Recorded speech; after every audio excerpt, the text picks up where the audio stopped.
그렇게 열심히 찍으십니까? 예.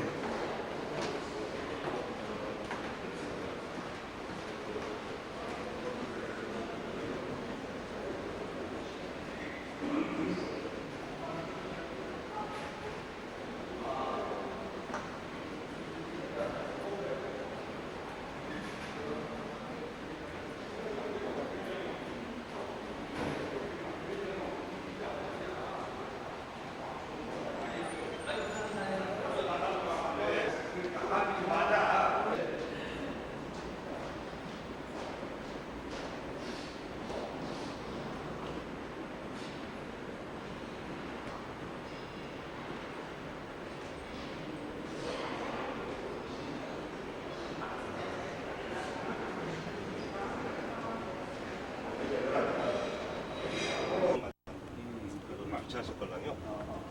한 500명 그랬을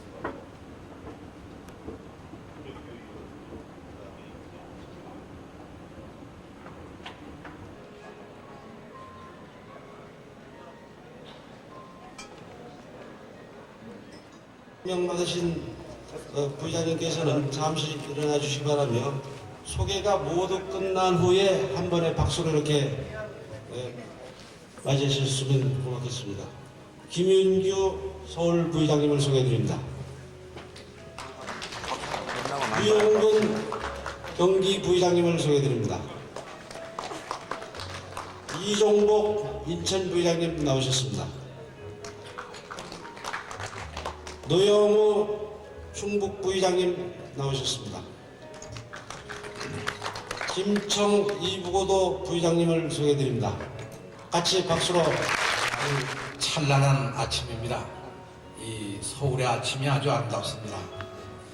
여러분 보시기에 왼쪽으로 보이는 저 한강과 한강 건너 강남의 스카이라인이 아주 아름답습니다.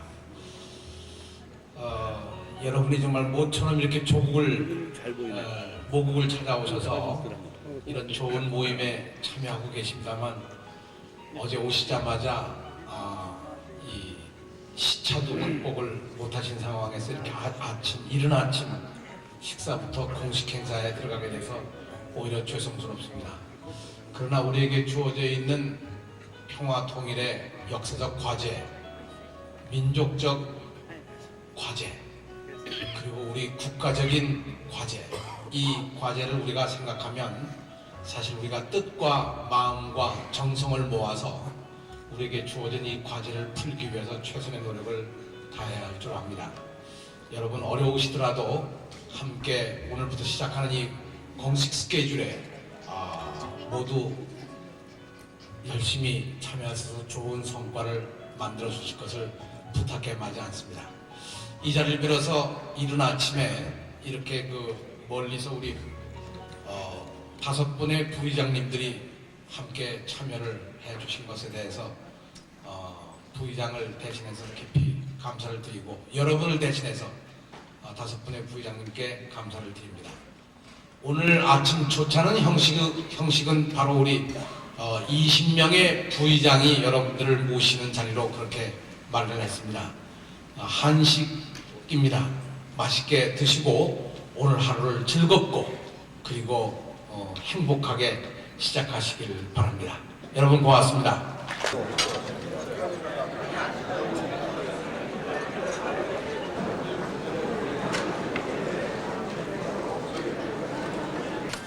이렇게 이른 아침부터 이제 공식 행사를 시작하게 돼서 오히려 송구스럽습니다. 7월 1일 12기 우연으로 여러분들이 모두 새로 임명을 받으신 이후 북미주 그리고 중미 그리고 남미에 있는 여러 의원님들을 이렇게 한자리에 모시게 된 것을 무척 기쁘게 생각을 합니다. 조국의 평화 통일을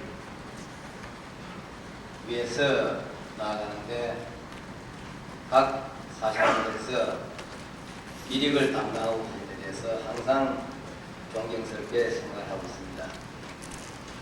아마 대부분의 여러분들께서 어제 아마 오셨습니다. 이제 여러분 이 편한 자세로 위에 이 옷을 벗으시고 아주 편한 자세로 그저 여유 있게 제 말씀을 경청해 주시기를 부탁을 드립니다. 12기 민주평화통일자문위원들은 통일 시대를 열어가는 그 활력 있는 적극적인 참여를 하는 그런 분들로 구성을 하겠다는 그런 뜻을 말씀을 드린 바가 있었습니다. 민주평화통일자문회의는 평화통일에 대해서 토론을 하거나 혹은 뭐 어떤 길로 가는 게 좋겠느냐, 좌냐 우냐, 또는 진보적이냐 보수적이냐, 또는 중간으로 가야 하냐, 이런 토의를 하는 데가 아닙니다. 민주평화통일자문회의는 모든 정치적 이해관계를 떠나서, 모든 당파적 이해관계를 떠나서, 모든 지역적 이해관계를 떠나서 평화통일이라는 민족적 과제를 어떻게 적극적으로 밀고 끌어서 현실적으로 가능한 길을 열어가느냐, 그것이 우리들의 과제라고 생각했기 때문입니다. 우리에겐 중간이 없습니다. 토론을 하면서 어떻게 갈 거냐 하는 논의를 할 수가 있겠지만,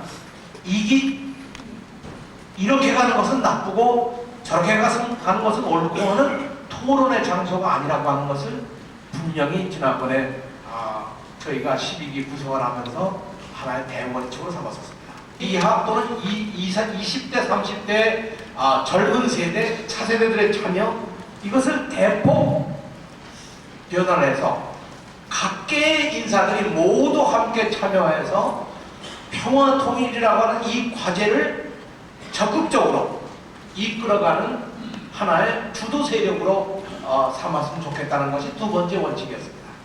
비교적 이 점도 많이 반영이 됐다고 생각을 합니다.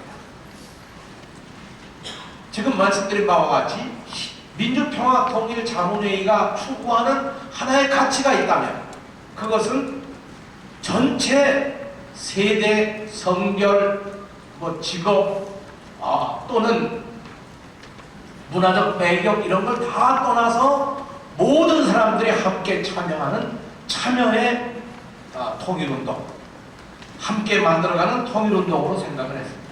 이것이 두 번째 원칙이었습니다. 세 번째 원칙은 우리는 이제 과거를 돌아보지 않고 미래를 향한 새로운 시대의 준비를 위해서 모였다고 하는 것을 강조했습니다.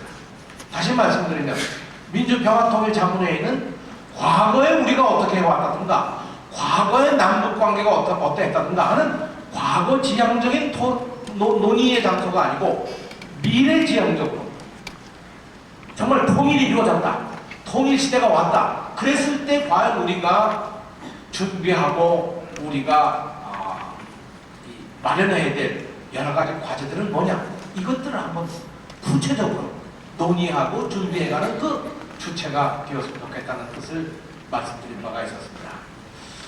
제가 앞으로도 이제 시간이 나는 한 각 지역 협의회를 돌면서 여러분들과 직접 얼굴을 맞대고 이 통일 문제를 논의를 하겠습니다만, 오늘 사실 제가 드리고 싶은 말씀들은 이 통일시대 5호에 제가 맨 앞에 내놓은 특별기고라는 원고에 대략 내용들이 잘 정리되어 있습니다. 이거 한번 잘 읽어주시길 바라면서 오늘은 그저 몇 말씀 제가 강조하고자 하는 부분만 말씀을 드리고자 합니다. 이 불교에서 승리를, 이념을, 목표를 향해서 신나게, 정말 힘차게 자기 힘껏 열심히 걸어가는 것. 근데 길은요, 혼자 가는 게 아닙니다. 여럿이 함께 가는 게 길입니다. 그리고 여럿이 함께 갈 때 힘도 나고 역시 가는 맛도 나게 마련입니다.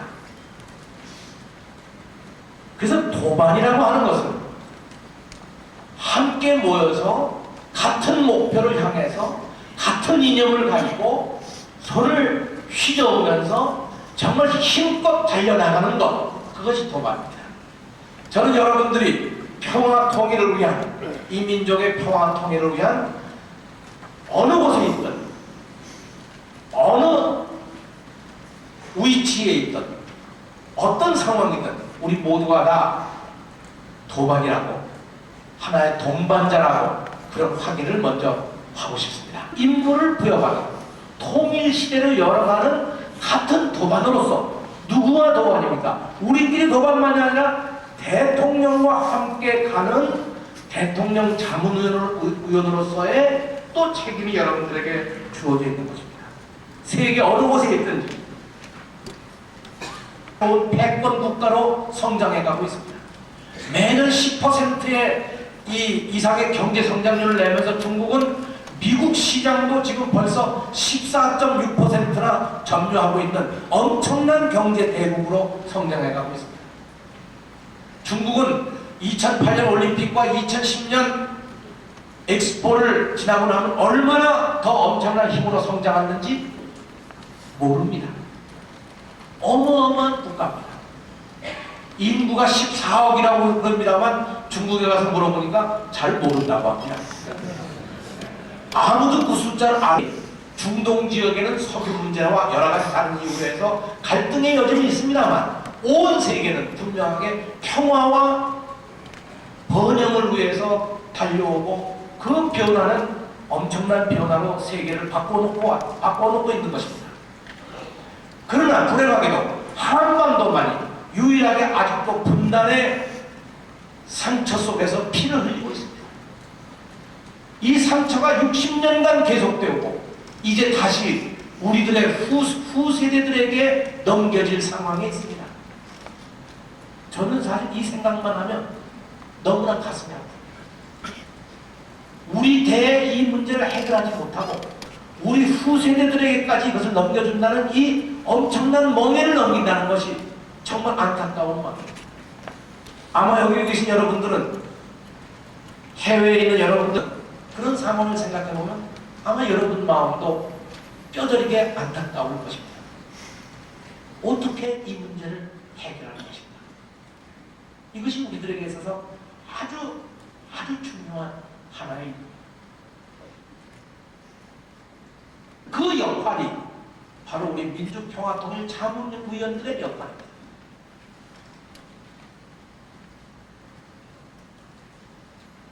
우리들에게 주어져 있는 책임입니다. 우리가 하지 않으면 아무도 해낼 수가 없는 그런 엄정한 역사적 사명이 바로 길이 없는 곳에 길을 만들고 길이 끊어진 곳에 그 길을 잇는 그 역할이 우리들에게 주어져 있는 것입니다. 저는 여러 사람들이 여러 가지로 설명합니다만 영어로 얘기하면 이 패러다임, 어떤 틀, 형식, 이 일종의 우리들이 해온 관행과 관습에서 이거진 어느 하나의 생활 양태 혹은 관계, 그런데 특히 제일 중요한 의미는 관계라고 생각합니다. 사물과 사물, 또는 인간과 인간, 인간과 자연, 인간과 역사, 인간과 시간 등등의 관계가 뭐냐? 그것을 여러 틀로, 여러 형태로 나눠놨는데 큰 틀로 64개의 틀로 만들어놨는데 그 64개의 궤 가운데 제일 좋은 궤가 지천태라는 궤입니다.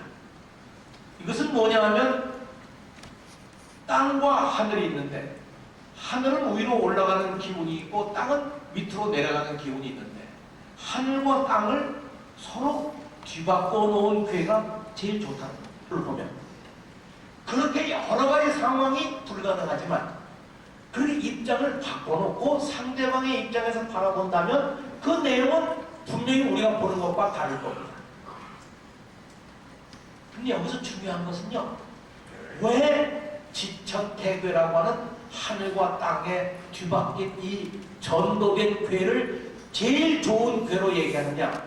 그것은 다른 이유가 아니라 일부 해석하는 분들에 의해서 보면 그 이유는 하늘이 땅이고 땅이 하늘이면 하늘은 밑에서부터 올라가고 땅은 위에서부터 내려오니까 서로 만날 수 있다는 겁니다. 다시 말하면 하늘에 있으면서 계속 위로만 올라가면 밑에 것을 전혀 이해를 못합니다. 옛날에 왕들이 그랬습니다. 대단히 중요한 하나의 방법, 그것을 주역은 우리에게 가르쳐주고 있는 것이죠.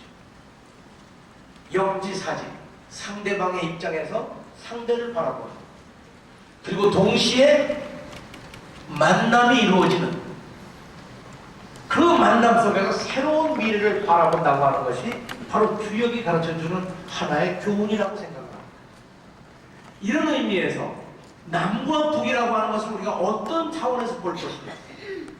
남과 북은 이제까지 정말로 서로 남남일 뿐만 아니라 정말 남과 북은요, 원수 또는 대결 또는 서로 상대방을 무너뜨리는 그런 적대적 관계에 이제까지 와 있었습니다. 아마 여러분들 가운데서 많은 분들이 어느 한쪽이 무너져야 이것이 되지, 무너지지 않고는 안 되지 않겠냐, 이런 생각을 하시는 분들이 많은 겁니다. 힘에 의해서 무너뜨리는 역사는 20세기까지 참으로 많았습니다. 전쟁에 의해서, 경제력에 의해서 수많은 그런 사건들이 있었습니다. 그러나 그 결과는 대부분 불행했습니다. 힘에 의해서 상대방을 제압해버리면 그 결과는 상대방의 원한을 만들고 상대방의 뼈저린 한을 만들어주기 때문에 그 한은 대를 이어서 내려갑니다. 그런 의미에서 우리가 어떻게 남과 북이라고 하는 이 관계를 어떻게 극복해 갈 것인가. 지금은 좀 달라졌습니다만 꽤 한 얼마 전까지만 하더라도 우리가 이 국제대회 운동팀인데 방천에 가게 되면 그 러시아의 경계와 이 우리 한국의 경계와 중국의 국경선이 맞닿아 있는 곳입니다. 그리고 동해가 있습니다. 그 동해를 거슬러 쭉 넘어가면 일본이 있습니다. 일본을 건너가면 미국이 있습니다. 그래서 이 방천이라는 참 그 이름도 아주 이 묘한 이름인데요. 이 훈춘에 가서 보면 이 어떤 의미에서 보면 다섯 나라가 서로 이마를 맞대고 있는 그런 현상입니다. 그곳에서 이 건너편을 건너다 보니까 원정리라고 있고 그 원정리에서 한 67km 정도를 그 지역을 전체를 중국의 심천 지역의 산업단지를 벤치마킹해서 엄청난 규모의 산업단지를 만들 그런 계획을 지금 진행 중에 있습니다. 신의주 단동 건너의 신의주 옆에 있는 비단섬이라는 데도 역시 지금 개발 준비를 북이 하고 있습니다. 이곳에도 역시 마찬가지로 중국이 만든 아주 거대한 산업단지 심천공업단지의 모델을 벤치마킹해서 국제 자유무역지대를 만들려고 지금 준비를 하고 있습니다. 이것이 북한의 변화입니다. 사회주의 국가의 특성을 모르고 하시는 말씀입니다. 가령 중국이 지금 변해서 직불제, 직접 근로자가 월급을 받기까지 얼마나 시간이 걸렸느냐 하면 중국도 20년이 걸렸습니다. 이제 북한은 시작됩니다. 북한은 국가가 전체를 관리하는 그런 체제이기 때문에 개인이 월급을 받는다는 개념이 없습니다. 그런 사회 제도가 아닙니다. 근데 우리는 우리 눈으로 우리 방식대로 북을 비판하고 북을 보니까 여기에 엄청난 갭이 있고 오해가 있고 잘못된 이해가 있는 겁니다. 인권 문제도 마찬가지입니다. 인권이라고 하는 것은 그 사회가 가지고 있는 정치, 경제, 사회 모든 분야의 기준에 따라서 이루어지는 것이 인권 문제입니다. 이것을 일방적으로 어느 사회가 가지고 있는 기준을 가지고 요구해서도 안 될 겁니다. 이것이 아까 말씀드린 바와 같이 우리는 역지사지, 상대방의 입장에서 그 사회를 보고 그 사회가 갖고 있는 가치를 어떻게 볼 거냐 하는 이해를 가지지 않으면 안 된다는 말씀입니다. 모두 참여한 대규모 행사를 남과 북에서 동시에 치르면서 그리고 역사적으로 남북 간에 아주 역사적으로 남북 간에 엄청난 수가 교류를 하면서 비로소 본격적으로 남북 교류 협력 시대가 시작됐다고 저는 생각합니다. 그런 의미에서 보면 민주평화통일자문회의의 본격적인 임무도 작년부터 시작된 셈입니다. 이런 교류 협력의 바탕 위에 우리가 북을 어떻게 이해하고 우리 자신을 어떻게 여기에 우리의 생각들을 이끌어 갈 것인가 하는 것이 우리들이 가져야 할 하나의 과제입니다. 아니고 북의 군대도 옛날 군대가 아닐 겁니다. 2004년도에 우리가 국방비를 해서 쓴 돈이 208억 달러입니다. 208억 달러. 북이 작년 1년간 국방비로 쓴 돈이 이 공식적인 집계에 의해 볼 것 같으면 4억 6천 달러. 4억 6천만 달러. 그러면 그저 줄 잡아서 국방비로 따져볼 때 우리가 북에 대해서 얼마나 대단합니까? 한 50배를 쓰는 셈입니다. 그런데도 여전히 우리는 북에 대한 두려움을 갖고 있습니다. 우리는 북이 우리에 대한 두려움을 갖고 있다는 생각들은 안 합니다. 북이 미국에 대해서 얼마만큼 두려움을 갖고 있는가를 우리는 잘 생각을 못 합니다. 북은 언제든지 미국의 선제 공격이라고 하는 엄청난 압박 속에 사실이 있기 때문에 사실 북의 두려움이 얼마나 대단한 것인가를 생각하는 것이 아주 중요한 하나의 우리의 과제라고 하는 것을 여러분에게 말씀드립니다.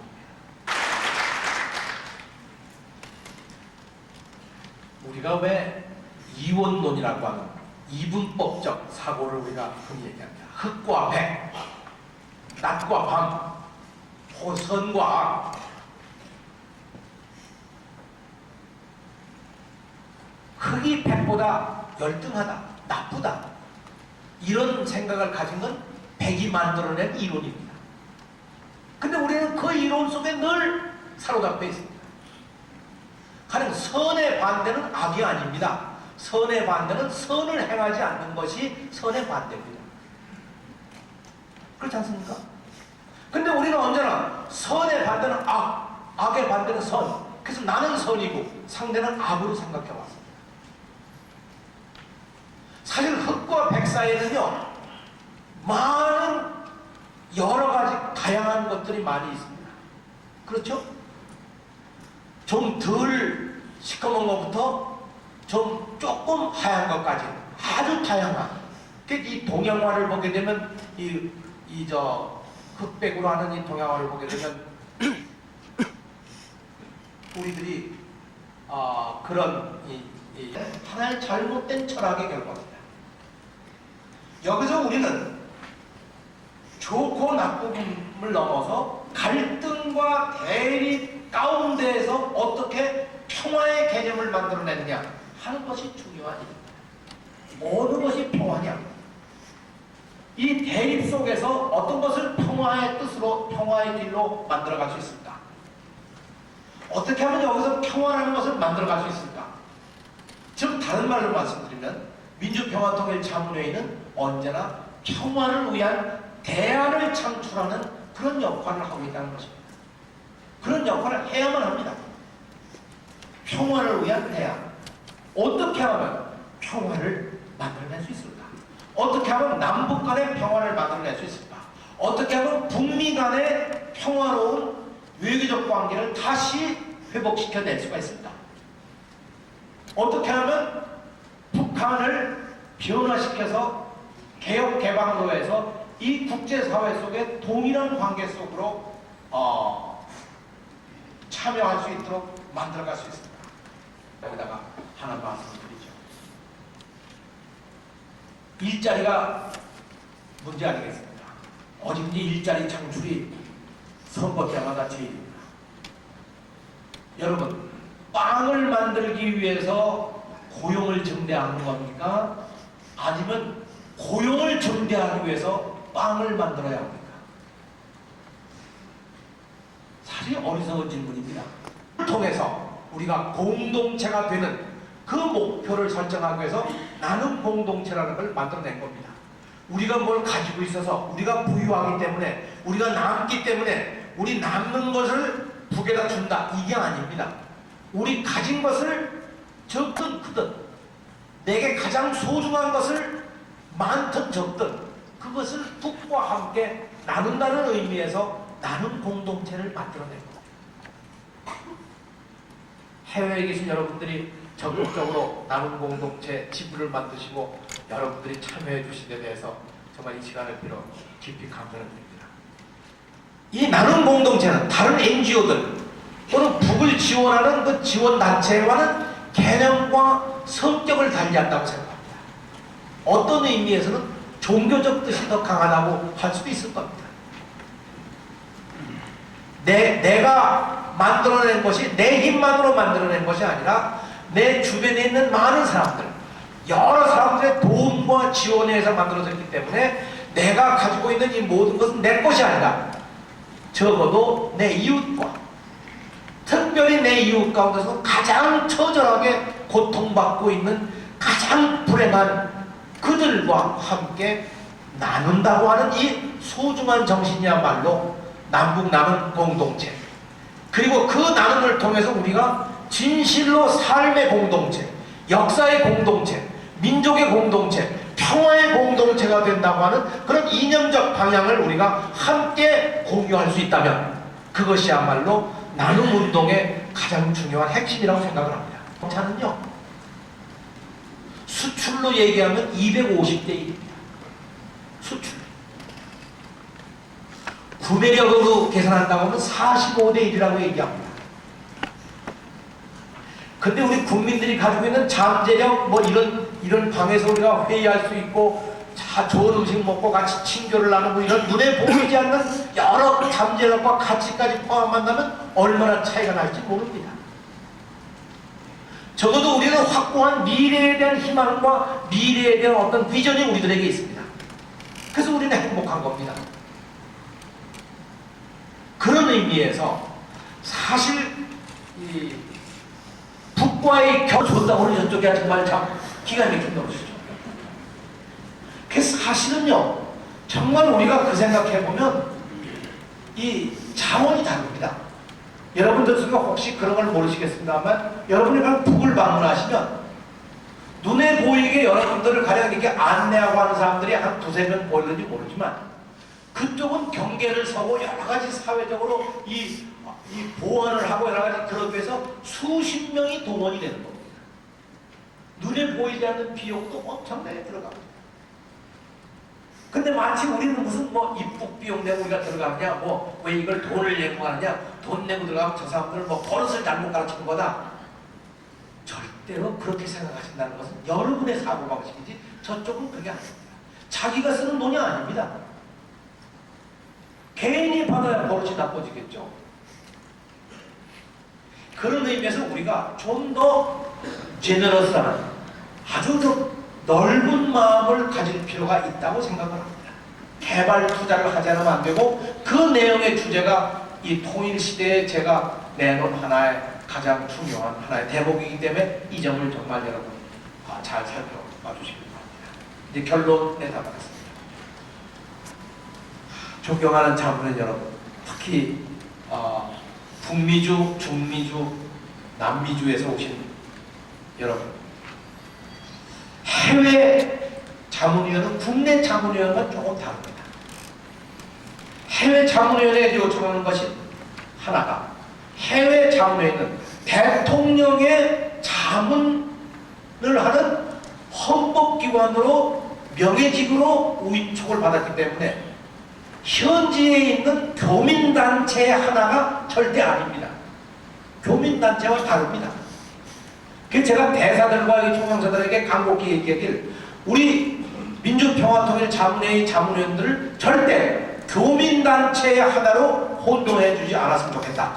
제가 이 얘기를 강력하게 말씀드렸습니다. 해외에서 활동하는 민간 외교관들이기 때문입니다. 여러분들의 한마디 한마디가 대단히 중요합니다. 그 여러분들에게 우리가 이메일로 혹은 여러 가지 방법으로 여러 자료를 보내드리는 것은 그 컨텐츠들을 공부하셔서 그 현지 사회에서 주류의사들과 그 사회에서 어떻게 여론을 만들고 여론을 환기시킬 것인가를 끊임없이 노력하시는 것이 아주 중요합니다. 그러나 그동안 저희가 예산으로도 지원을 못해드리고 이런 것은 대단히 죄송스럽고, 이 교민 사회 우리가 엄청납니다. 국제적으로 보면 전 세계적으로 750만 명, 이제 800만 명 가까이 된다고 이야기를 합니다. 이 교민들과 이 여러분이 찾아오신 이 모국과 중간에 다리 역할을 하는 것이 여러분들의 책임입니다. 때로는 대통령을 대신해서, 때로는 모국 정부를 대신해서 여러분들이 거기서 어떤 교량 역할을 하는 것은 아주 중요합니다. 이제 우리는 위대한 한국인으로 거듭나서 세계 평화를 만드는 입장으로 가야만 합니다. 아까 제가 방천이라는 데 가서 이 두만강 꼭대기에 그 5나라가 연해 있는 러시아, 중국, 우리, 한국, 그리고 바다 건너 일본, 미국 이 연해 있는 이 5개국이 연해 있는 그 현지에 평화가 없으면 세계 평화는 없습니다. 정말 상징적인 곳이더라고요. 연변 가실 기회가 있으면 방천을 꼭 한번 가십시오. 세계 평화는 깨졌습니다. 이 5곳의 평화를 이루기 위한 그 길은 어디에 있을까? 그것은 결론적으로 남북 간의 견고한 신뢰와 남북 간의 견고한 화해와 남북 간의 견고한 협력과 남북 간의 견고한 평화를 위한 노력이 기반이 돼야만 북미 관계도 북일 관계도 동북아시아의 평화도 모두가 이루어질 수 있는 길이라고 생각을 합니다. 여러분 감사합니다. 그동안에요, 쭉 여기 저 아래 이 회의실 그쪽에 제가 이 회의 기간을 쭉 있겠습니다. 혹시 개인적으로 이야기하고 싶은 분은 언제든지 오셔서 말씀해 주시면 감사하겠습니다. 여러분 맛있는 커피 드시고 서로 인사도 잘 나누시기 바랍니다. 고맙습니다. 하기를 제작하셨고, 고려대학교 교수, 상지대학교 총장을 역임하셨으며 현재 친일 반민족 행위 진상규명위원회 위원장으로 재직하고 계십니다. 강만길 총장님을 큰 박수로 맞이해 주시기를. 여러분 반갑습니다. 2001년 9.11 직후라고 기억이 됩니다만은 샌프란시스코로 해서 아틀란타에 갔다가 올 때 LA를 둘러서 그때도 교통 자문위원 여러분들에게 본인 문제를 미국에서 세워져서 이야기했던 기억이 납니다. 또 이번에도 UCLA에서 초청이 와서 11일 날 LA에 가서 거기 또 UCLA 이야기를 하는 그 이외에 약간의 그 요약을 해서 미리 드렸는데 한반도 통일 문제의 현실적 이해 이렇게 했는데 오늘 오면서 이 강의 제목을 보니까 역사적 배경이 이렇게 되어 있더라고요. 전혀 다른 이야기가 되어버렸는데 특히나 저는 평생을 역사 공부를 한 사람입니다. 특히 우리 근현대사를 공부한 사람입니다. 그래서 통일 문제라는 게 미래의 문제인데 옛날 이런 이야기하는 공부하는 역사학자가 무슨 통일 문제 말할 수 있느냐 이렇게 말할 수도 있겠습니다만은 사실은 우리가 왜 분단이 되었는가 그 일을 제대로 알아야 한 속에서 우리가 분단이 되었는가 하는 것을 제대로 알 때 비로소 그러면은 앞으로 통일은 분단이 된 그 조건을 극복을 해야 통일이 되니까 통일하는 방향이 알게 되겠다 이렇게 말씀드릴 수가 있습니다. 역사적 배경, 현실적 조건 다 곁들여서 말씀을 드리려고 합니다. 멀리 올라갈 건 없고요. 흔히 우리가 한반도라는 데가 우리가 살고 있는 또 여러분의 조국 한반도가 지정학적으로 상당히 불리한 곳이다 이렇게 생각하는 경우가 많습니다. 어디에 지정학적인 조건은 불리했던 것으로 생각되고 있습니다. 그래서 역사학에서는 지정학적인 위치 문제를 될 수 있으면 말하지 않으려고 합니다. 왜 그런가 하면은 북쪽으로는 중국, 러시아 같은 강대국을 배경으로 하고 있고 바다 건너에는 모든 조건에서 그래도 우리보다는 앞서가 있는, 우리보다는 강한, 인구도 우리보다 많고 이런 일본이 있고 또 일본의 배후에는 미국이 있고 이런 상황 아니면은 그래서 그런 것을 강조하게 되면은 내놓고 이야기하면은 어떤 숙명적인 역사인식에 빠지게 된다. 한반도라는 게 지정학적으로 그런 위치에 있기 때문에 어쩔 수 없지 않느냐. 남의 지배를 받는 것도 어쩔 수 없는 일이고 민족이 분단돼서 서로 싸우는 것도 어쩔 수 없는 일 아니냐. 이런 역사인식에 빠지게 되면은 앞으로의 우리 민족의 역사를 운영해 나가는데 결코 긍정적이지 못하게 될 것입니다. 그래서 역사학에서는 될 수 있으면 지정학적인 위치를 말하지 않으려고 합니다.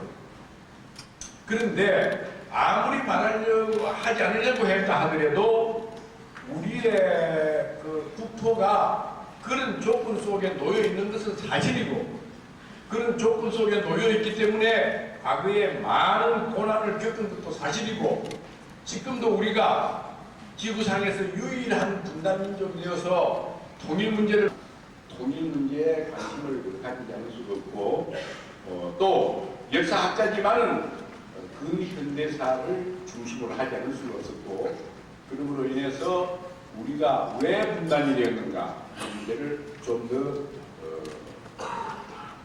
정직하게 이야기하지 않을 수가 없었습니다. 멀리는 안 올라가겠습니다. 2차 대전이 끝난 무렵부터 한번 생각해 봅시다. 2차 대전이 끝난 무렵에 여러분이 알다시피 일본을 멸망시킬 수 있는 가능성이 가장 우선하는 미국이었습니다.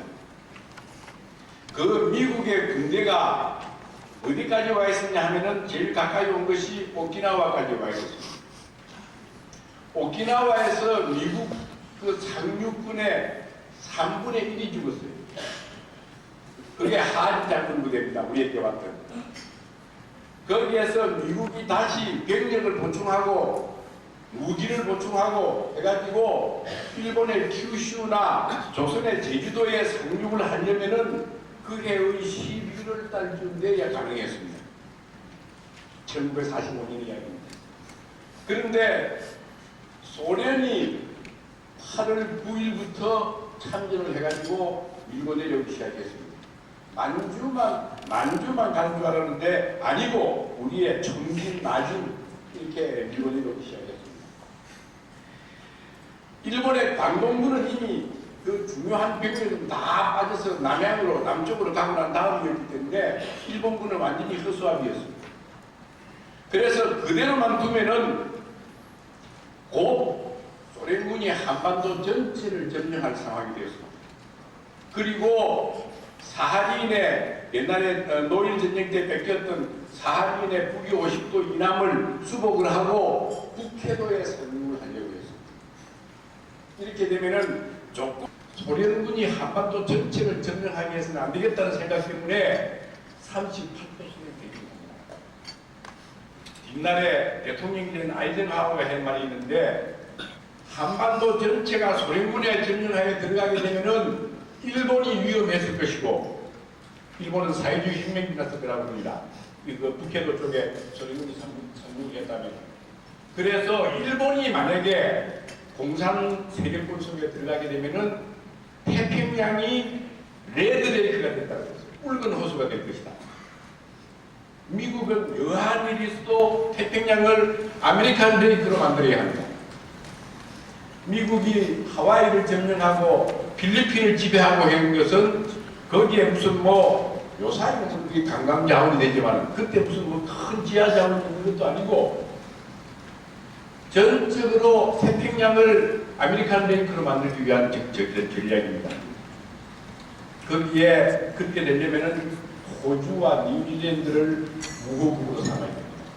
지금도 물론 여러분이 알다시피 호주와 뉴질랜드는 미국에 절대적으로 우호되어 있고 일본 미국에서 일본 속에 들어오면 더욱 좋고 그것이 안 되면 소련군이 참전을 했기 때문에 그게 안 되면은 한반도의 남쪽 절반만이라도 미국의 세력권 속에 두어서 일본을 지키는 전초기지로 만들어야 합니다.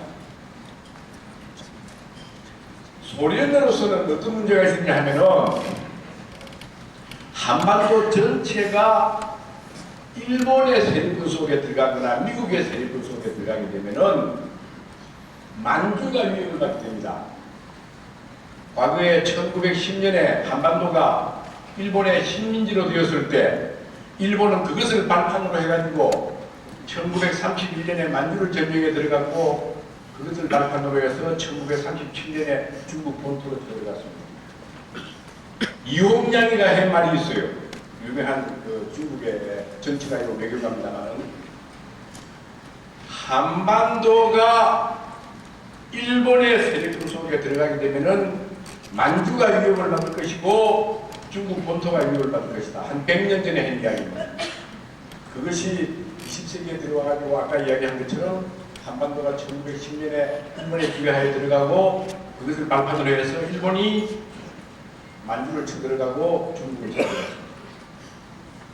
지금 한반도가 내부에서 여태까지 서로 싸우고 원수로 생각하고 있던 남북이 6.15 공동선언 이후에 우리끼리 통일을 해야 하지 않느냐 하는 기운이 좀 돌기 시작했습니다. 그러니까 중국이 위협을 느끼고 일본이 위협을 느낍니다.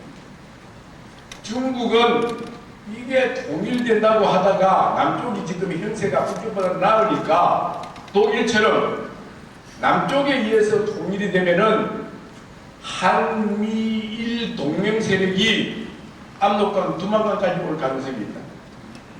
그렇게 되면은 압록강 두만강을 건너면은 중국의 조선족이 한 200만이 살고 있습니다. 그러면 당장 옛날에 강도가 우리 땅이었다 하는 말이 나올 겁니다. 그렇게 되면 중국으로서는 소수민족 정치에 큰 위협을 받게 됩니다. 이래서 난데없이 고구려가 우리 거라 하고 들고 나왔습니다. 고구려가 중국 거라고 하는 것은 과거의 이야기가 아닙니다. 미래의 이야기입니다. 다시 말하면 한반도가 통일될 기미가 보이는 데서 오는 중국식의 불안감이 고구려가 우리 거다 하는 데서 나옵니다. 왜? 고구려는 여러분이 알다시피 과거에 지금의 만주 땅과 북한 땅에 걸쳐서 있던 나라입니다. 그래서 고구려가 우리 거였다 하는 것을 내세움으로써 한반도 북반부에 대한 영국권을 주장하는 겁니다. 중국은 여한 일이 있어도 미국과 일본의 세력과 중국 사이에 지금의 북한 땅이라는 중간지대, 완충지대를 두는 게 대단히 그것은 필요한 조건입니다. 일본도 마찬가지입니다. 몇 년 전에 일본에서 국제회의를 하고 그쪽 학자들하고 저녁을 먹는 자리에서 솔직히 어느 대학 교수가 이야기를 했습니다.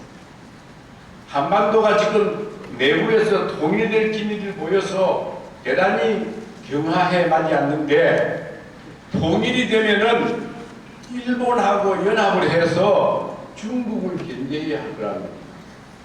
이것도 역시 한반도의 내부에 지금 남북이 가까워져 가고 통일의 기미가 약간 보이는 데 대한 일본 사람식의 불안감을 나타내고 있는 것입니다. 아까 말씀드린 것처럼 한반도가 해방이 될 때 전체가 소련군의 점령하에 들어갔으면은 옛날 사람들은 그런 이야기를 합니다. 한반도라는 이 땅이 대륙의 세력권 속에 들어가면 중국이나 러시아나 대륙의 세력권 속에 들어가면은 일본의 심장부를 겨누는 칼이 된다고 했어요. 일본에게 그만큼 위협을 준다. 그래서 옛날에 짜르 러시아 문항을 만들려고 하니까 일본이 사생 결단해가지고 노일 전쟁을 걸어서 이겼습니다. 노일 전쟁은 일본의 힘만으로서는 도저히 전쟁을 할 수 없는 전쟁이었습니다. 일본의 그 당시에 연간 세입이 한 3억 엔 전쟁 비용이 한 18억 엔 들었는데 대전 러시아가 한반도를 통해서 태평양으로 진출하는 길을 영국과 미국이 막을 수가 있었던 것입니다. 대신 다른 한편으로 한반도가 바다 쪽 세력, 일본이나 미국이나 바다 쪽 세력에 다 포함되어 버리면 한반도 전체가, 그것은 해양 세력이, 바다 쪽 세력이 대륙으로 진출해가는 다리가 된다, 교량이 된다 그랬습니다. 이게 바로 한반도가 처해 있는 국제적인 세력 속에서의 조건입니다. 청일전쟁이 일어난 무렵 천국에 와 있던 영국 공사가 한 말이 있습니다. 청일전쟁을 막을 수 있는 길이 있다. 그게 뭐냐 하면은 한반도를 한강선으로 잘라가지고 그 북쪽은 천국의 세력들 속에, 그 남쪽은 일본의 세력들 속에 두게 되면은 청일전쟁이 안 일어날 수 있다. 이게 한반도가 위치하고 있는 부분입니다. 노일전쟁이 일어난 무렵, 그 10년 후입니다. 일어난 무렵 러시아는 일본하고 전쟁을 하기 싫어서 한반도 전체를 중립지대로 하자고 그랬습니다. 그래서 외교사들을 미국에 보내가지고 전쟁을 피하기 위해서 한반도 전체를 중립지대로 두는 것을 미국이 동조하라 하고 교섭을 했더니, 그것을 알고 일본이 다시 외교사절들을 미국에 보내가지고 러시아가 한반도를 중립화하려고 하더라도 들어주지 말아라, 같이 동조하지 말아라 하고 교섭을 했습니다. 왜? 일본은 한반도를 먹지 않으면 속된 말로 먹을 게 없었습니다. 초기 일본 자본주의가 겨우 오키나와를 먹고 대만을 먹었는데, 더 내려가면 필리핀을 먹어야 되는데 필리핀은 미국이 이미 벌써 눈독을 들이고 있었고, 더 내려가면은 요새 말로 베트남, 라오스, 캄보디아, 그때는 불령인도지나라고 합니다. 불란서가 이미 벌써 요리를 하고 있었고, 더 내려가면은 오늘날 인도네시아인데 그거는 폴란드가 이미 식민지로 하고 있었고, 속된 말로 그렇다고 바다를 건너서 미국 가서 먹을 게 아니고 속된 말로 먹을 게 없습니다.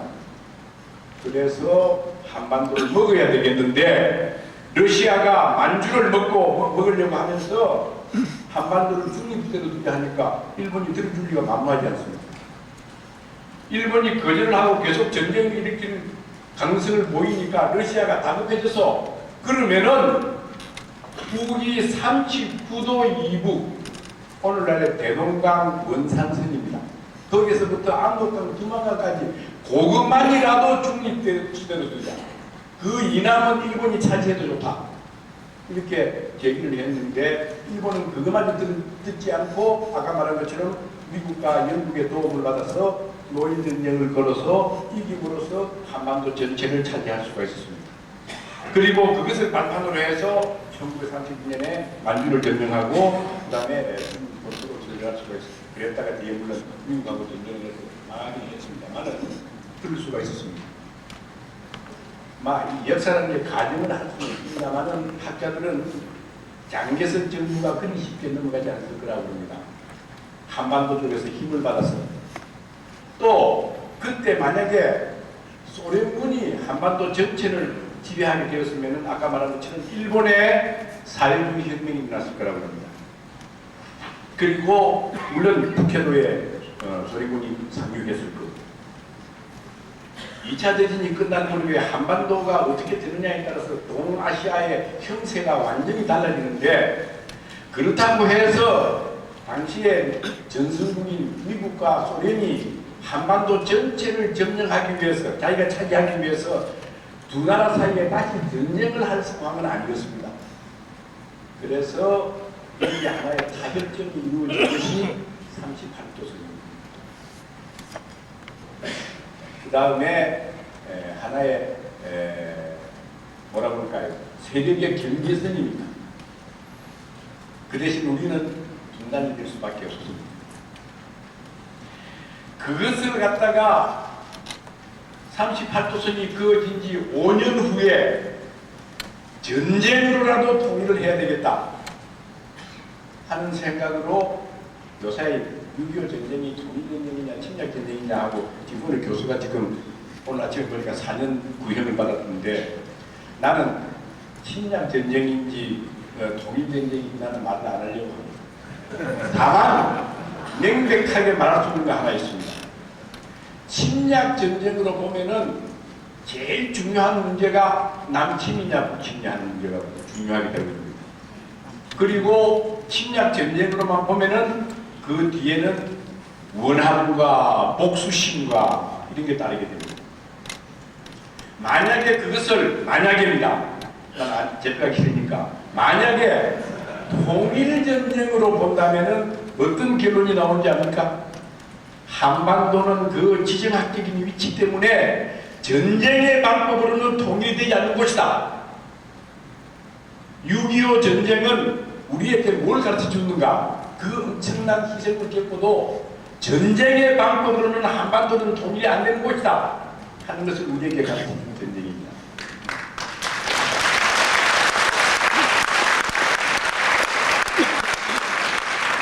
감사합니다. 그래서 으로 몰려서 죽었어요.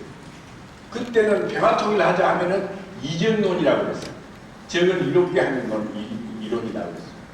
그런데 조동암이 사형당하고 4개월인가 5개월 후에 일어나는 4.19 운동은 우리의 정치를 민주화시키기도 했습니다마는 평화통일론을 온 세상에 뿌려놓았습니다.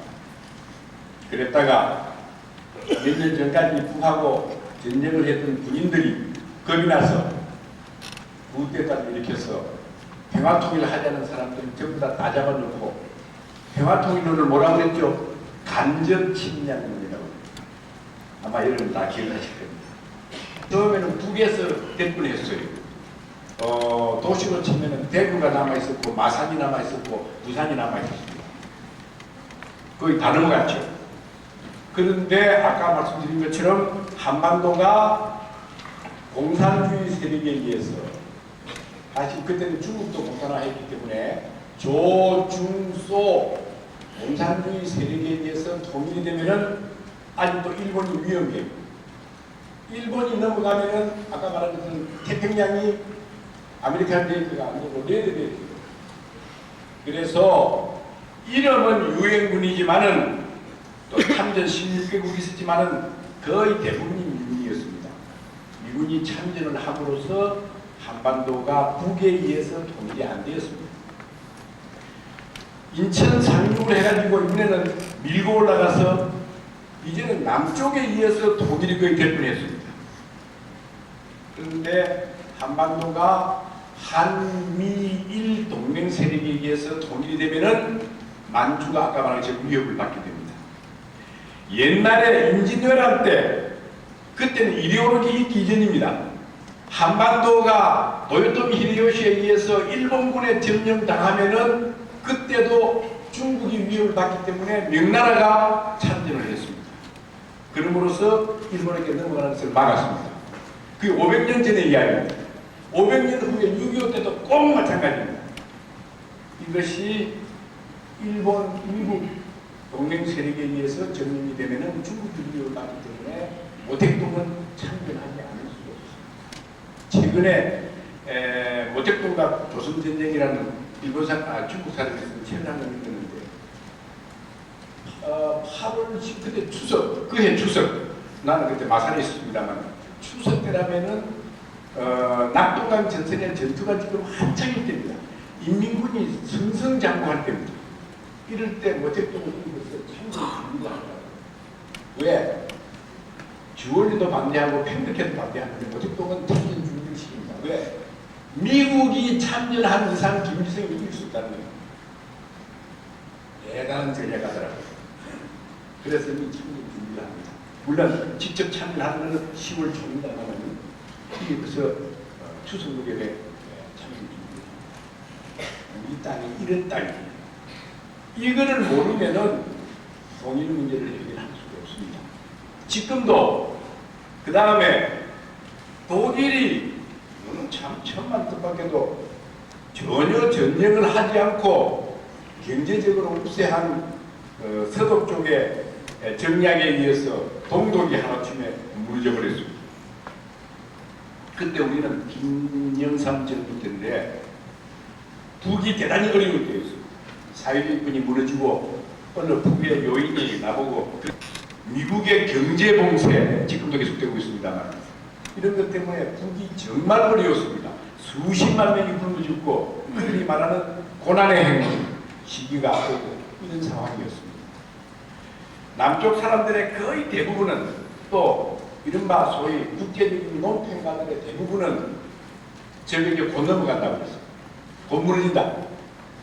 김일성이라는 사람이 살아있을 때는 그래도 그의 오랜 경력과 그의 국민들에 대한 인기와 이런 것 때문에 견딜 수 있을지 모르지만 그가 죽고 나면은 심지어는 3개월 이내에 무너진다고 그러더라고요. 아마 여러분도 그런 생각 가진 분들이 있을 겁니다. 아닙니다. 무너지지 않습니다. 나는 평양을 6.25 공동선언 때 처음으로 같이 가봤고 그 후에 마지막 갔다 온 것은 작년 6월 달에 갔다 왔고 지난 4월 달에 가기로 되었었는데 몸이 아파서 못 갔어요. 우리 집 신고자들은 거기 가 있습니다. 평양에 가 있습니다. 어디로 가 있냐면은 평양에는 고구려 보문백화가 한 60여 개가 있습니다. 그게 유네스코 기념물로 등재가 되었습니다. 근데 그 보관 상태가 엉망입니다.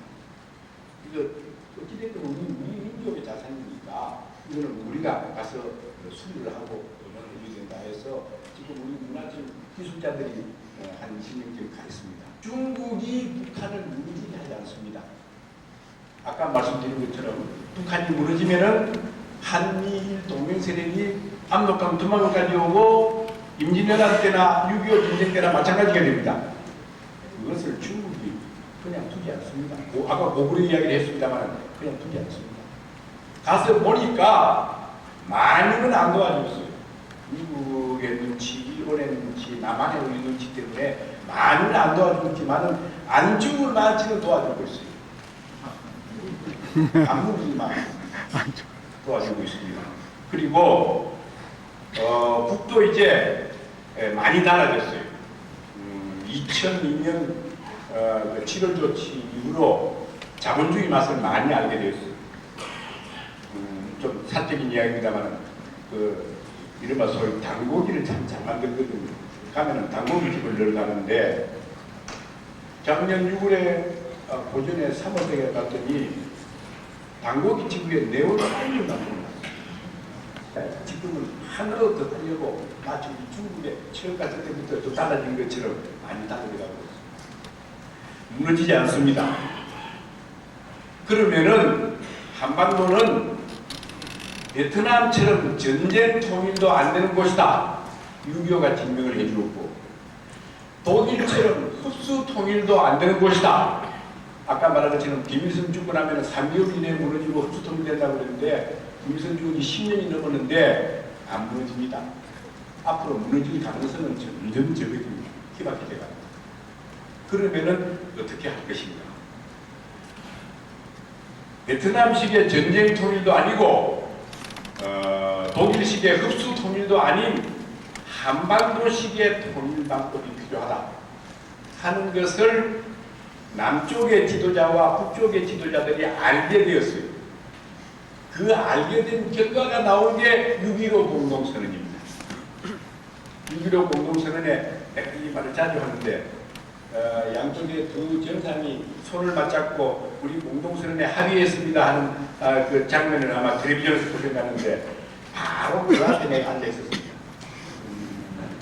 그 자리에 한 남북 합쳐서 한 50명 있었는데 그거를 보고 그런데 그 50명 중에 역사학자는 남북을 통해서 나라밖에 없어요.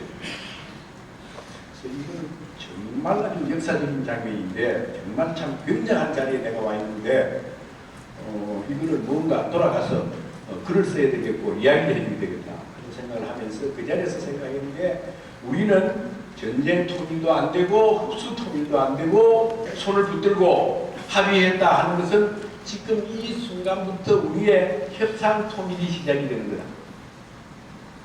그런데 전쟁 통일은 어떻습니까? 사이곤이 무너지니까 바로 통일되어 버리죠. 한방 되니까. 또 독일의 흡수 통일은 베를린 장벽이 무너지니까 바로 통일되어 버리죠. 그러나 협상 통일은 하루아침에 되는 게 아니지 않습니까? 협상을 해서 통일해야 되니까. 어디에서 히트를 얻었냐 하면은 1948년에 김구시 두 분이 통일정부를 수립하기 위해서 평양의 남북협상에 같은 일이 생각이 나서 협상통일이라는 이름을 붙이게 되었습니다. 그러면서 협상통일을 크게 두 단계로 나누었습니다. 첫 단계는 평화정착 단계입니다. 평화정착 단계. 지금은 철도가 연결됩니다. 지금 채로 그 무서운 휴전선을 넘어갑니다. 감히 생각이나 해는 일입니까 그게? 난 우리는 다 6.25를 겪은 세대인데 엄청 변했어요. 그래서 가는데 검문소가 몇 군데나 있습니다. 대단히 아주 엄중한 경계를 받던 그런 곳입니다. 그런데 지금은 개성을 갖다가 내놔가지고 공업지대로 만들고 있습니다. 북한의 사람들께 들은 이야기입니다. 군부가 굉장히 반대를 했답니다. 했는데 김정일 위원장이 개성이 6.25 전에는 남쪽 땅 아니냐, 도로 내줄 셈 치고 하자. 그래서 이제 하게 되었답니다. 물론 저 낮은 저쪽을 해보니까 잘 안 되고 또 신의주 하나 하니까 중국이 방해하고 결국 믿을 게 남쪽밖에 없다 해서 개성을 열게 되었습니다만은 전에 처음에 갔을 때는 개성공단에 북한 노동자들이 한 2,000명이 경험을 하고 있었는데 그 다음에 지난 4월인가요 갔을 때는 5,000명이 하고 종사하고 있더라고요. 통일이 필요하니까 이 사람들은 과거에 다 일하라 보면 120% 달성하는 사람들 아닙니까? 얼마나 열심히 합니까? 거기에다가 남쪽 사람들하고 같은 식당에서 밥 먹고 또 이 개성은 뭐 경기도였으니까 말도 뭐 전혀 뭐 다른 게 없고 통일이 다 됐더라고요. 그래서 내 나름대로 이렇게 가면은 휴전선이 과거처럼 군사 배결선이 아니고 하나의 단순한 경계선이 될 거다. 그러나 독일처럼 그 경계선이 무너져가지고 북쪽 사람들이 마음대로 내려오는 것은 안 돼. 동독이 무너지고 서독이 통일할 때 GDP가 2만 불이 넘었었습니다. 쩔쩔매습니다. 지금도 독일 사람들이 동서독을 만들어가고 우리보고 우리 같은 통일하지 말라고 합니다. 독일 사람들은. 우리 지금 만 이제 한 5,000불, 한 6,000불. 그게 문제가 아니고 우리는 전쟁을 해야 되죠. 북쪽 사람들이 물론 정치적 목적에서 하는 말일 수도 있습니다만은 중국의 조선족이 남쪽에 와가지고 온갖 핍박받고 서름받고 하는 것을 보고 다 손이 들어가니까 또 이른바 탈북민이라는 사람들 그 몇천 명 안 되는 그들도 제대로 보고 못하는 일 보고 도로 북에 가겠다는 사람도 나오지 않습니까? 보고 만약에 우리가 동독처럼 무너지면은 북쪽 사람이 전부 다 남쪽 사람의 종이 될 거다 그런답니다. 종로로서 하게 될 거다.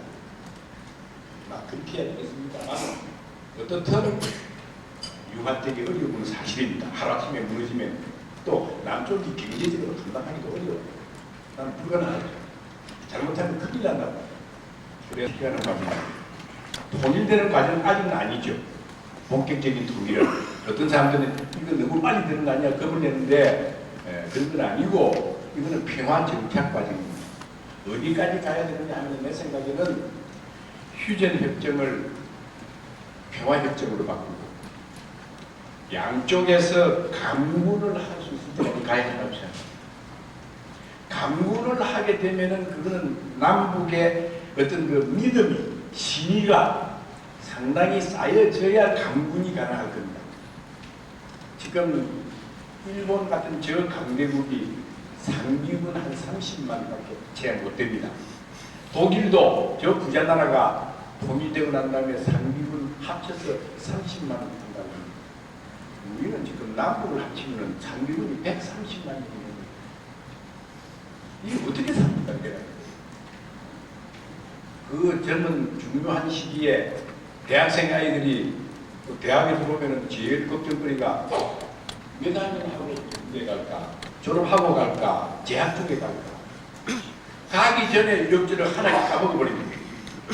군대에 가서 한 2년 살아야 됩니다. 갔다 와서 복학하기 전에 또 한 반년 까먹어야 됩니다. 그리고 한 3년을 갖다 그 중요한 시기에 바보를 만들어버립니다. 저 산속에 집어넣어요. 특히 과학 쪽, 전자과학, 이런 첨단과학 가서 한 3년 쓰고 오면은 학문이 저마침 가고 기술이 저마침 가고 일본 아이들하고 비교해 보십시오. 얼마나 손해인가 이게. 민족 전체. 우리는 그래도 이력저력 한 3년이지만 북한은 7년, 복무기간이 7년인가 그렇죠. 이게 민족적으로 생각하는 게 얼마나 큰 손해입니까? 있는 나라를 어떻게 하나로 할 것인가 하는 문제를 논의하더라도 저 예멘처럼 전쟁이 일어날 경우에는 없게끔 되었을 때 그때 비로소 이제 둘러되어 있는 나라를 하나로 하는 방법을 논의해도 좋을 겁니다. 그게 10년 후가 돼도 좋고 20년 후가 좋다고 생각합니다. 왜? 전쟁만 안 일어나면 남북이 협력만 하면 나는 그렇게 긴 세월을 잡아도 좋다고 생각합니다. 다릅니다. 남쪽은 일국, 일정부, 일체제라야 통일이라고 생각하고 있습니다. 물론 그 체제는 자본주의 체제. 이럴 때 통일이라고 생각하고 북은 일국, 이정부, 이체제 통일을 하자고 합니다. 이러면 연방제입니다. 그런데 이게 처음 양쪽에서 처음 글을 내놓은 건 한 1980년부터니까 지금부터 한 25년 전입니다. 이게 계속 평행선을 그어왔어요. 남쪽에서는 일국, 이정부, 이체제 통일, 그거는 적화통일론이다. 적화통일론이다. 그래서 남쪽 사람이 연방제를 찬성하면 지금도 그렇게 갑니다. 국가보안법에 의해서. 북쪽에서는 일국, 일정부, 일체제 통일하자는 이야기는 남쪽의 자본주의 체제를 통일하자고 그러고 독일 같은 통일을 하자는 이야기인데 전쟁을 하지 않더라도 우리는 할 수 없다는 거예요. 누가 자기의 체제를 없애가면서 통일하자 하겠습니다. 남쪽 사람이 북에 갔다 오신 분이 있는지 모르겠는데 북에 가가지고 제일 삼가야 할 일이 하나 있습니다. 체제를 건드리지 말아야 돼요. 체제를 건드리면은 다시 문 닫아버려요. 그런데 미국의 부시 정권이 지금 노리고 있는 게 북의 체제를 바꾸자는 이야기거든요. 그건 북이 응할 수가 없습니다. 결국 체제를 바꾸는 통일을 하게 되면 무슨 통일이 됩니까? 독일 같은 거 흡수 통일이 되는 거죠. 그런데 누가 자진해서 독일처럼 정말 어쩔 수 없이 무너지나 어쩔 수 없지만 견딜만 한데 자진해서 자기 체제를 없애고 자기 지배권을 없애고 통치권을 없애고 흡수 통일 스스로 하겠다는 게 어디에 있겠습니까? 안 합니다. 만약에 남쪽까지도 미국처럼 체제 바꾸겠다 하고 나서면 문 닫아버립니다. 교섭하지 않습니다. 문 닫아버립니다. 문 닫아버리고 살 수 있느냐? 살 수 있습니다. 그렇게 되어 있어요. 가보면 그 20만 명, 30만 명이 굶어들어도 체제가 안 됩니다. 어떻게 하겠어요? 그래서 다시 말씀드리면은 지금은 체제를 건드리는 다시 말하면은 하나의 통일 아직까지 생각하지 말고 아까 평화를 정착시키고 그리고 그 기간이 20년이 될지 30년이 될지 모르겠습니다. 그러면은 지금 우리가 통일하자 그러면은 북은 사회주의고 남은 자본주의인데 어느 쪽으로 통일하자 말이냐 하는 문제도 질문을 제일 많이 받습니다. 그런데 사실 여러분이 알다시피 자본주의와 사회주의가 대립하고 있던 시대는 지난 20세기 상황입니다. 그렇죠? 지금은 사회주의가 무너지고 자본주의가 지금 노년청청해가는 과정에 있습니다. 그런데 문제는 이 자본주의가 사회주의가 무너지고 난 다음에 자본주의가 금방 일어나가지고 사회복지 문제, 그다음에 노동고용 문제 일체 양보하지 않고 시장 원리를 주장하고 있습니다. 이런 자본주의가 21세기 전체를 지배할 수 있을 것인가? 미국의 그 유명한 사회학자 웰레스틴이 이야기하는 것처럼 이런 소위 신자유주의적인 자본주의가 50년 못 갈 건지 그건 알 수가 없어요. 아무도 알 수가 없습니다. 그건 그때 가봐야 되겠어요. 그러면은 우리 문제는 통일은 지금 20년 후가 될지 30년 후가 될지 모릅니다. 완전한 통일은. 그거를 갖다가 지금에 와가지고 사회주의로 할 거냐 자본주의로 할 거냐 하는 문제 때문에 거기에 맥혀가지고 평화를 정착시키고 철도를 연결하고 하는 이런 일을 못한다면은 대단히 바보스러움입니다. 대단히 바보스러움입니다. 어리석은 민족입니다. 그래서 체제 문제는 완전 통일이 될 때의 세계사적인 흐름에 맡기면 되는 거고 지금 우리가 해야 할 일은 평화를 정착시키는 일을 충실히 해야 합니다. 이런 이야기를 충분히 풀어 나가야 된다. 이렇게 생각을 합니다. 마지막으로 통일을 남북이 앉아서 통일을 하려고 해도 안 되지 않느냐. 그래서 지금 뭐 4자회담, 6자회담이 되지 않느냐. 이 문제를 어떻게 할 것인가. 미국이나 일본은 한반도 전체를 미일 세력권 속에 들게끔 통일하려고 합니다. 중국이나 러시아는 그거는 절대 불가하다고 지금 생각하고 있고 이런 상황 속에서 어떻게 통일할 것인가 하는 문제가 대단히 중요한 문제로 들어오게 됩니다. 그래서 옛날부터 한반도라는 것이 중국에 붙이지도 않고 일본에 붙이지도 않고 러시아에게 먹히지도 않고 독립을 할 수 있는 길은 유일한 길이 영세국의 중립의 길이다 하는 논리가 많이 나왔습니다. 제일 처음에 나오는 게 1885년입니다. 지금부터 100년이 훨씬 넘었죠. 한반도는 영세국의 중립이 되어야만 독립을 유지할 수가 있다. 그게 중국에게 먹혀도 안 되고 일본에게 먹혀도 안 되고 러시아에게 먹혀도 안 된다. 그러면은 동아시아의 형세가 달라져가지고 전쟁이 일어난다 하는 이야기를 1885년에 여기에 와 있던 외국 공산당 직원들도 이야기했고 우리나라 사람들도 아마 우리나라 사람으로서는 세계 일주를 두 번째 해본 사람을 알고 있는데 6.1주를 같은 사람이 그런 이야기를 했죠. 영세국의 중립파입니다. 근데 영세국의 중립파는 잘 되지 않습니다. 왜? 영세국의 중립파가 되려면 우리를 둘러싸고 있는 강대국들의 이해가 잘 맞아야 됩니다.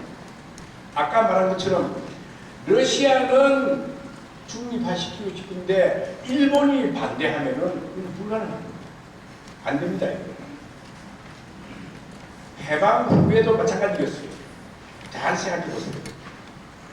소련군이 38 이북을 점령하고 있고, 그 다음에 미군이 38 이남을 점령하고 있고, 그 다음에 우리 민족 세력 중에 이승만, 김무 같은 우익도 있고, 박헌영, 김일성 같은 좌익도 있고, 이런 상황 속에서 어떻게 통일된 국가를 만들 것인가.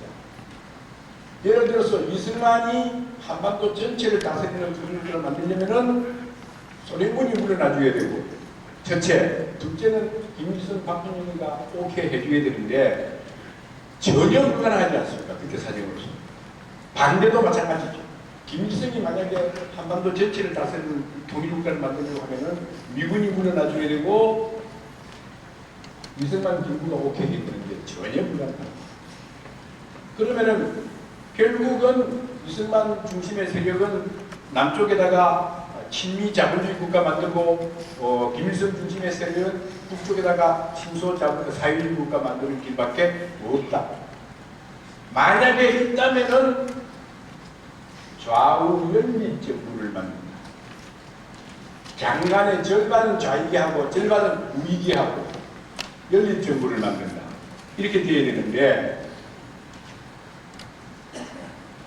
20세기에 들어와가지고 민주주의적인 정치 훈련을, 근대적인 정치 훈련을 전혀 받지 못했던 국민들이, 조선 총독의 철권 정치 안에서 살아왔던 국민들이 35년을, 그 중요한 35년을 통해서 투표하는 문제 갖고 정당 하나 못 가져봤고, 이런 국민들이 8월 15일 이후에 타협을 해가지고 좌우가 장관 절반은 네가 하고 절반은 내가 하고, 그래서 우리 통일국가 만들자.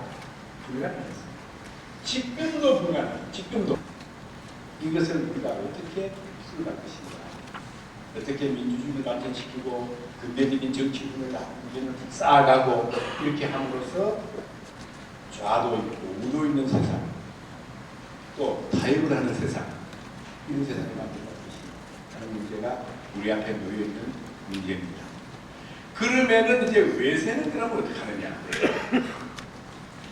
솔직히 말씀드리면은 한미일 동맹 세력에 의해서 한반도가 독립될 수 없는 것은 조중러 러시아의 동맹 세력에 의해서 독립될 수 없는 것과 전혀 다르지 않습니다. 남쪽 사람들은 통일이 되면은 남쪽 주도로 통일이 되라고 생각하고 있죠. 북쪽 사람은 전혀 그런 생각 안 하고 있습니다.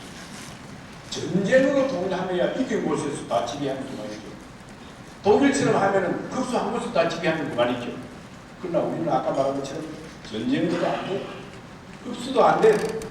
결국 타협을 해야 되는데, 타협을 해가지고 어떻게 미국이나 일본 세력, 중국이나 러시아 세력을 어떻게 할 것인가. 지금 육자회담을 하고 있는 건 아닙니다. 그런데 다행스럽게도 세계사가 많이 변하고 있습니다. 여러분, 지난 20세기까지는요 완전히 민족국가 중심의 세계였어요. 그래서 내 나라에 들어오려면 비자를 받아라, 뭘 하라. 근데 지금은요 노비자 지역이 점점 그 원수같이 지내던 일본하고 한국하고 사이에 노비자로 돼가고 있어요. 불합화는 지금 지역 공동체 인류가 만들어져가지고, 여행을 가면은 인류 가맹국 사람들은 내국인 중에서 해봤어요. 앞으로 저게 거주이동의 자유를 준다고 합니다. 돈을 지금 같이 쓰고 있어요. 유럽 대통령을 지금 만들고, 헌법을 만들고, 물론 조금 문제가 되었습니다만 하락해도 되는 건 아니죠. 하고 있습니다. 다시 말하면 20세기까지가 민족국가 중심의 세계였다면 21세기는 지역 공동체 중심의 세계로 전통하고 있다는 것입니다. 우리가 가만히 생각해보면 민족국가 중심으로 살던 시대보다도 지역 공동체로 되어가는 세상이 될수록 평화로운 세상이 됩니다. 더 이것을 지금 인류 사회가 점점 추진해 가고 있습니다. 그것뿐 아닙니다. 아세안이 상당히 구조돼 가고 있습니다. 미국도 지금 여러 가지 좀 정리할 게 좀 있습니다만, 나프타, 또 심지어는 좀 뒤떨어진다고 생각하는 아프리카가 또 AU, 아프리카 유니언, 또 남미도 지금 지역 공동체를 만들어가고 있습니다. 그런데 세상을 다녀보면은 유럽과 유럽에서 옮겨간 이 북미주를 빼고는 그래도 역사가 제일 앞서갔다고 생각하는 동양 3국이, 한중일 동양 3국이 아직 공동체를 못 만들고 있습니다. 그래서 아세안 플러스 3국 이러지 않습니까? 아세안 플러스 동북아시아 공동체라는 거예요. 아세안까지 넣어서 넓은 의미의 동아시아 공동체를 만들든지 이렇게 해야 되는데, 이게 지금 잘 안 되고 있어요. 일본은 미국의 눈치를 보느라고 뉴질랜드와 호주까지를 넣자고 그래요. 중국은 무슨 소리냐? 어림없는 소리다. 아세안하고 동양 3국하고가 합쳐서 하자. 이렇게 서로 다투고 있습니다. 앞으로 21세기에 들어가가지고 세월이 가도록 이 지역이 지역 공동체를 못 만들면 21세기에 가장 힘든 지역입니다. 독일이 통일이 되는 저 강대국이 되는데 저것을 어떻게 불란스나 이태리나 이런 나라들이 가만히 두었느냐? 독일의 통일과 EU의 발전이 함께 갔습니다. 그래서 그 독일이 강대국이 된 데 대한 위협을 상당히 상쇄시킬 수가 있습니다. 한반도를 중심으로 한반도도 일본이나 중국과 합쳐서 동북아시아 공동체가 되든지 아세안까지 넣어가지고 동아시아 공동체가 되면은 한반도가 통일이 되어서 인구가 7천만이 되고 GDP가 2만 불 가까이 되는 이런 하나의 강대국이 생긴다 하더라도 동아시아 내지 동북아시아 공동체 속에 성립과 함께 된다면은 일본이 두려워할 이유도 없고 중국이 두려워할 이유도 없을 겁니다.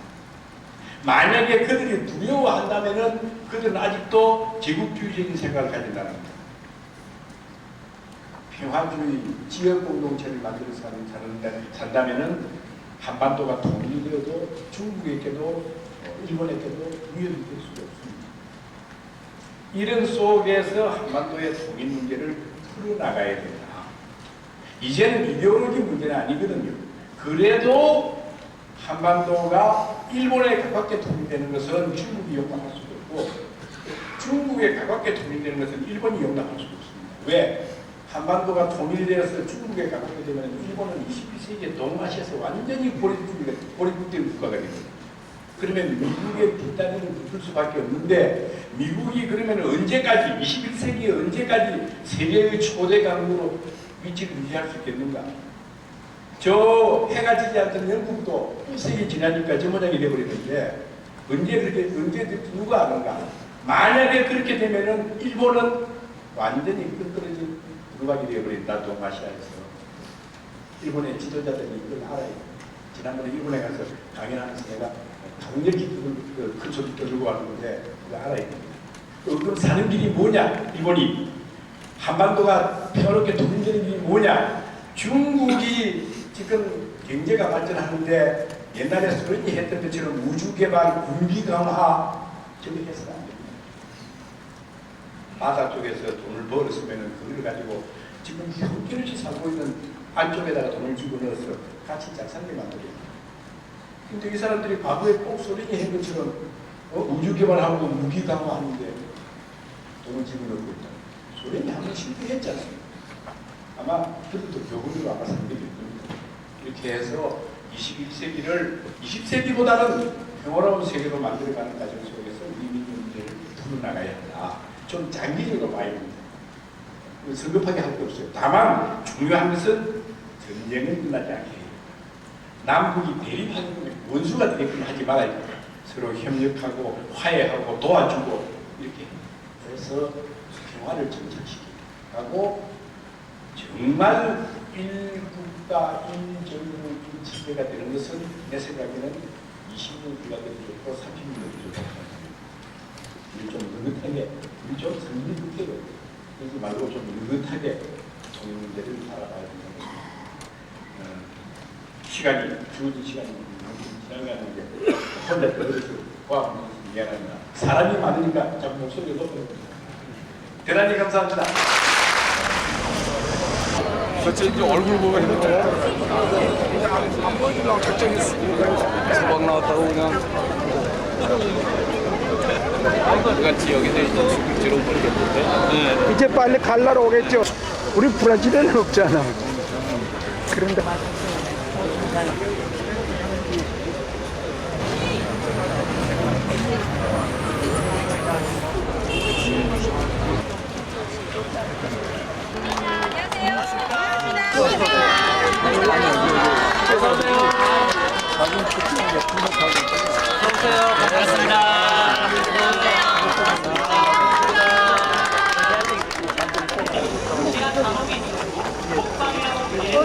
거기다가 찬물을 끼얹어서 얼음 기둥을 만들었다고 합니다. 또한 널빤지에다가 못을 다 박은 다음에 그 위에 눕게까지 했고요. 더욱더 가장 극난한 고문 중에 하나는 가죽 조끼를 입히는 것이었습니다. 이 가죽 조끼를 입힌 다음에 온몸에다가 물을 뿌립니다. 네. 물을 뿌리면 거기에서 그런 그 고통이 이루말할 수가 없어서 참혹한 그런 고통 때문에 기절하는 경우가 다반사였다고 합니다. 그런 참혹한 공간이었던 곳이 바로 이곳 오한가 천사입니다.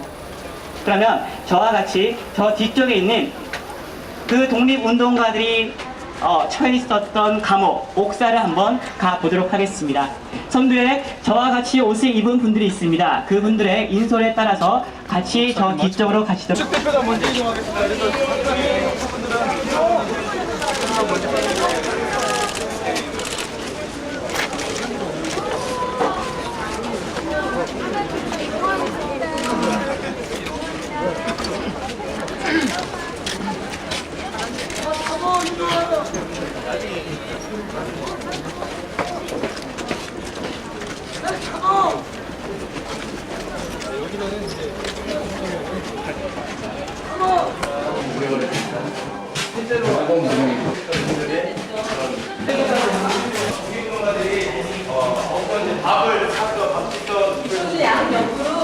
그리고 오시다 보면 마찬가지 1층도 바닥이 마루입니다. 그리고 사람 하나가 너무 줄 수 있는 정도밖에 안 된다고 합니다. 그리고 주요 일반적인 감옥의 경우에는 열사를 받던 분들은 거기서 어떻게 바로 감사합니다. 일본인 간수가 이 안에 있는 사람들이 어떻게 생활하고 있는지 그걸 감시하기 위해서 오늘 이제 나가시면서 건물 외벽에 이제 숫자판이 붙어 있습니다. 그 숫자판이 밖에서도 이제 감시할 수 있게, 그리고 그 옆에는 총무관 현재원, 그리고 밑에 그렇다면 당연히 이 감옥 안에서도 저항하고 불복하지 않았던 우리 독립운동가들은 낮은 등급을 받아서 아주 적은 식사량만을 받았을 것입니다. 그렇지만 이런 보잘것없는 배급도 일제 말기에 들어 이런 모양의 있죠. 이것은 이라는 얘기가 되고요. 이상이 생겼을 경우에는 이 남로막을 내려놔서 즉시 제적들이 참여할 수 있게 만들어 놓았습니다. 또한 이 안에서는 많은 운동가들에게 말을 시키지 못했냐고 했냐면 여기에 들어가 있는 일반 사람들과 얘기를 하면서 많이 노력을 했던 겁니다. 그 다음에 이쪽에서 나오셔서 12옥상 바깥쪽으로 가시겠습니다. 이 옥산은 11옥사입니다.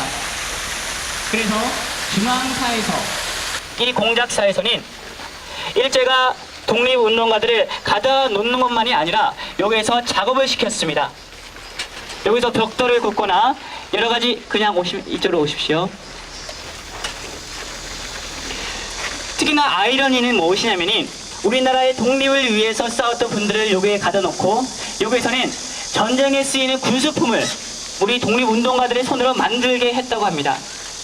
그렇다면 그것을 하면서 우리 독립운동가들이 마음에 얼마나 애환이 살았는지는 여러분도 많이 짐작을 할 만하시다고 생각이 됩니다.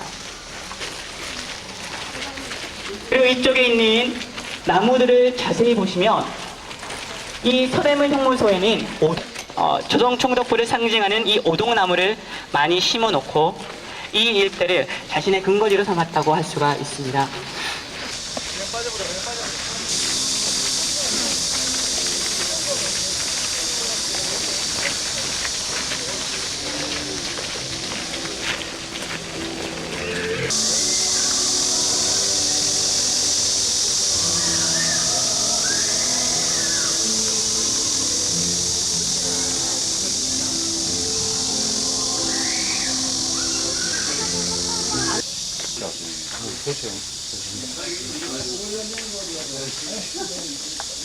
그 상태에서 그냥 섞어다 가면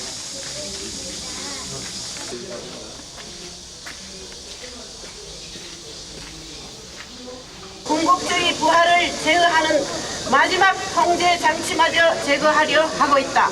일본 정부는 국제적 기여를 내세우며 유엔 안보리 상임이사국 진출의 필요성을 강변하면서도 과거에 대한 사죄와 보상, 이웃나라들과의 갈등 해소 등 기본적인 국제 의무는 국가적 관심과 노력을 보이지 않고 있다.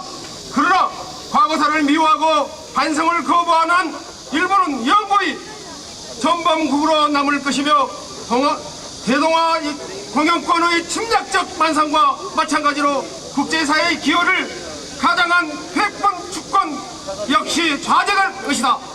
이에 자주, 평화, 통일을 위한 8.15 민족 대축전에 참가한 동남 해외 대표들은 악명 높은 일제 식민지 통치의 상징물인 이곳 서대문 형무소에서 다음의 사항을 일본 정부에게 준엄히 촉구한다. 일본 정부는 과거사 왜곡을 당장 중단하고 역사적 진실을 구명하기 위한 공동의 노력에 협력하라. 일본 정부는 정부와 정치인들은 전범에 의한 미화와 참배를 중단하고 과거의 침략과 범죄 행위에 대한 철저히 반성하고 사죄하며 그의 희생자들과 피해 당사자들에게 정당한 국가적 배상과 보상. 동북아시아의 긴장을 고조시키는 이스라엘 방어 체계 중 60주년을 맞이하여 남북 해외가 함께하는 제1특별 성명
예? 또 만납시다. 또 만나요. 그래요. 다시 만납시다.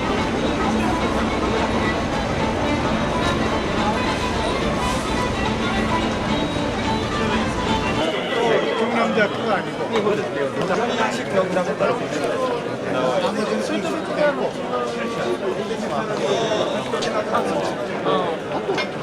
좀 찍어주시.